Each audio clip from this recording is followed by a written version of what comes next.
Okay, so let's take a look at activity 5E. So when do we multiply fractions?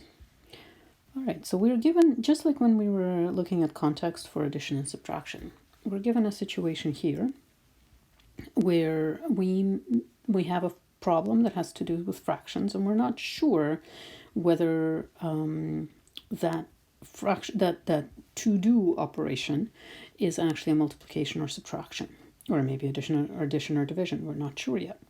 So, but it's a fraction problem. That's good to know. Now let's see if we can make sense of it. Now remember, when we were doing addition and subtraction, we had a situation where units of the addends and the sum had to be the same, right? So units and the whole and units of addends and the sum had to be the same. For multiplication and division, we don't have that quite yet, but let's see if we can make sense of it.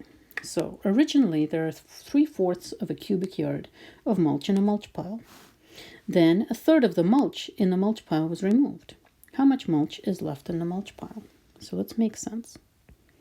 So we have this mulch pile, okay? And this is 3/4 of a cubic yard. Right? So we have 3/4 of a cubic yard. So let's see if this is an addition and subtraction problem first. When a third of the mulch in the pile was removed, is 1/3 also the same whole, have the same whole as the 3/4? Now 3/4 is of a cubic yard, and 1/3 is of the existing mulch pile, right? So they do not have the same whole or the same units. So this is certainly not subtraction. Okay, not subtraction. Now, all right, that's fine. So let's look at whether it's multiplication. Well, if a third, let's model this. If a third, actually, I'm going to redraw this. I got 3/4 yard. And I want to remove a third of it, right? So I'm going to take third, and I'm going to remove it. Okay. Now, it does sound like a third of 3/4, so a third of a group of 3/4. It does sound like a groups situation, right? So maybe it's a multiplication. Now, how much pile is left in the mulch pile? How much mulch is left in the mulch pile? So 1/3 is removed. How much is left? 2/3 are left. So really what would be happening, if we wanted to know how much is left, what we would need to be doing with this problem is we would need to be saying that it is actually 2/3 of the 3/4, right? That is remaining. Okay, so this is not this either. In fact, it's 2/3 of 3/4. Now for B, if we actually wanted to write out a new problem that is 1/3 and 3/4, so 1/3 times 3/4, this would be a problem where we could ask how much mulch was removed, right? So everything is the same except for how much mulch is removed. Okay, because that's the 1/3. If we wanted to write a 3/4 minus 1/3, then what we would need to make sure of is that we have the same unit. So we could say 3/4 of a cubic yard and 1/3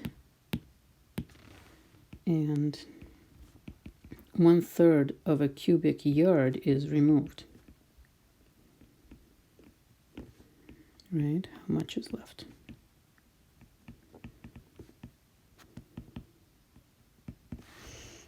Okay. So does that make sense? That we are looking at, for addition and subtraction, we certainly need to be looking at the same units. When you add cats or subtract cats, you still get cats. Whereas in the multiplication, we need to make sure that the portion that we're asking for is the portion that we're multiplying by. Okay. All right, so let's now take a look at number 2. Which of the following word problems are 2/3 times a quarter and which are not, and why? So with all of these problems, I think drawing them out, just like we did with the addition and subtraction case, will be most helpful. So Joe is making 2/3 of a recipe. The full recipe calls for a 1/4 cup of water. How much water should Joe use? So Joe's using 2/3 of a recipe, right? Which should be 2/3 of whatever is in the recipe. So it makes sense that if a full recipe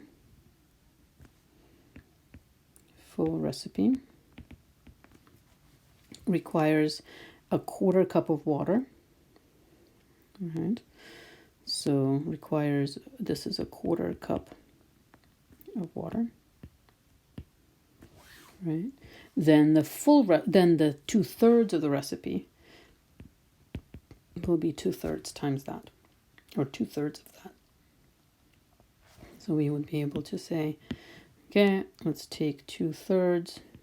So look at 1/3, something that takes 3 to fill the hole, and we'll take 2 of them. So 2/3 of the 1/4 cup of water. Okay, so that is how much water should he use? Yeah, so that is a 2/3 times 1/4. Okay, 1/4 of the students in Mrs. Watson's class are doing dinosaur projects. 2/3 of the children doing the dinosaur project have completed it. How many children have completed the dinosaur project? 1/4 of the students are doing the dinosaur project. So we can say, so this is their whole class, right? 1/4 are doing the dinosaurs. And 2/3 of that quarter have completed it. So it does make sense to now go into figure out what 1/3 is and what 2/3 are. So these guys have completed it.